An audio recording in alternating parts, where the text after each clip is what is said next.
In life, timing is everything. I mean, it is just everything. Yeah. If you want to avoid tragedies in your life, if you want to avoid problems, or if you want to see problems early in your life, always remember that timing is extremely important. Let me give you a few examples from real life. Yeah.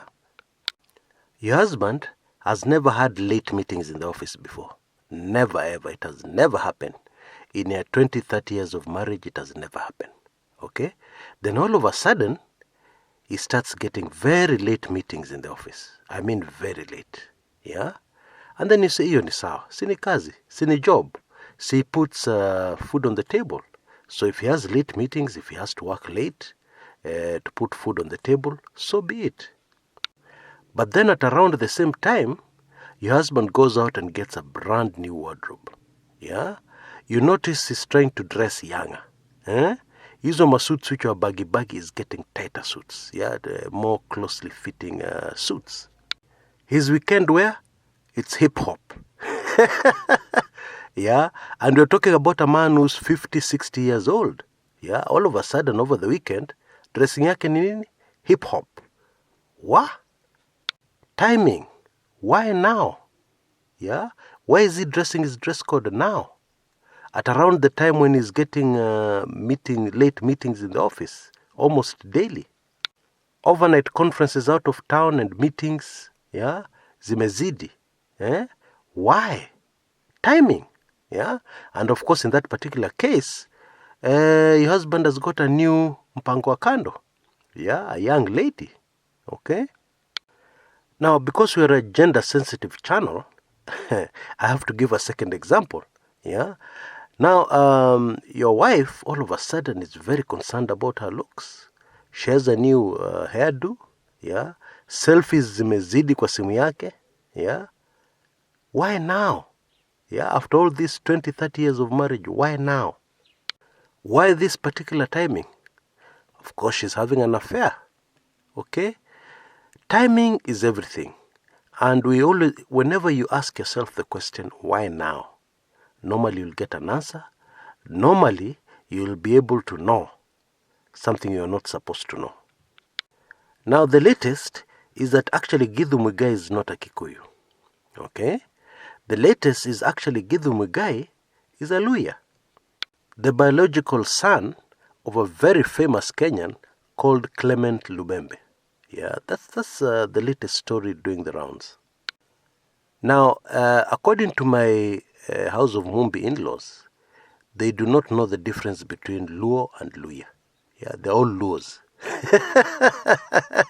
Yeah, so if I can speak now the way they would speak, Githu Muigai ni Jaruo.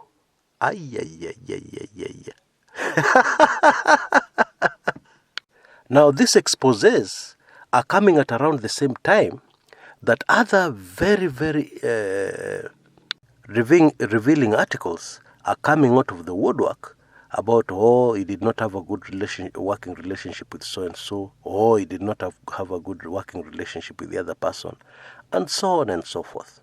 So we come back to the same thing. Timing. Why now? I mean, Githu Muigai has been in office since 2011. Yeah? 7 solid years. Why now? Now, the answer is very obvious. Yeah? Somebody is very determined, extremely determined, yeah, for us to believe that actually Githu Muigai was fired. Somebody is very determined also for us to know that Githu Muigai is not one of them. Si Jubilee. Okay? The whole narrative is that Githu Muigai never fitted into Jubilee. Yeah, all these rumors flying around. Yeah, and indeed also credible stories. Yeah, but the whole bottom line is timing. Why are these stories coming out now? And after all, it should not be a person of interest. Yeah, because as somebody pointed out quite rightly on this channel, ukiresign unaenda nyumbani. Yeah, ukiresign unaenda nyumbani. So you're no longer of interest to us until maybe you're appointed in future. Then we shall say, huyu ndo ile jamaa alikuwa AG. Then we start paying attention again. But as long as you've resigned, you're no longer AG of the country, Unaenda nyumbani.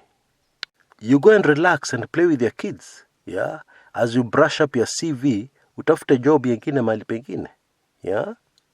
But obviously, this is not the case with Githu Muigai. And therefore, we can assume that there are big things coming for this man. Okay?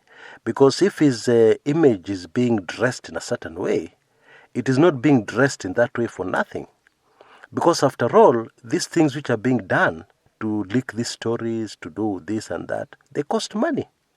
They cost time. Somebody has to sit down and churn out things and know where to distribute them, know where to plant them. Yeah, somebody is making an effort. Yeah, and of course in this life we do not make an effort for nothing. We always make an effort knowing what we want. Yeah, what we want the end result to be. And so I'm convinced we shall be hearing from Bwana Githu Muigai. Yeah, what will most probably happen is that the waters will be allowed, the dust will be allowed to settle. Yeah. Then when Kenyans have moved on to other things and they're forgotten, because we Kenyans have a very short memory, yeah, he'll come back with a bang. Now, I want to end this recording with a conversation. Yeah. Let us just say it's a conversation between Kumekucha and another person. Let's just call them Deep Throat.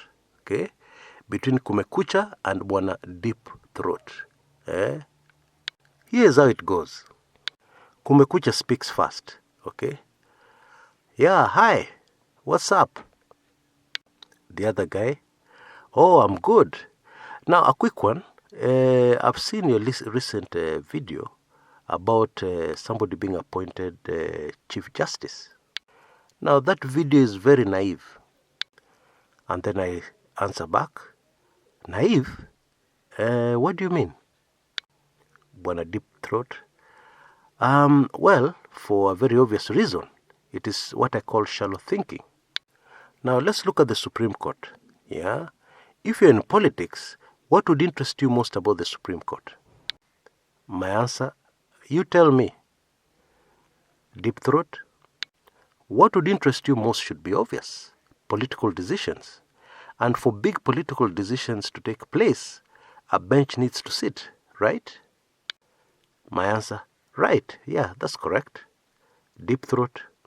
Now, decisions of the bench are made democratically, right? It's normally put to a vote. And so for the sake of your political interests, all you need is a majority on the bench, a majority on your side.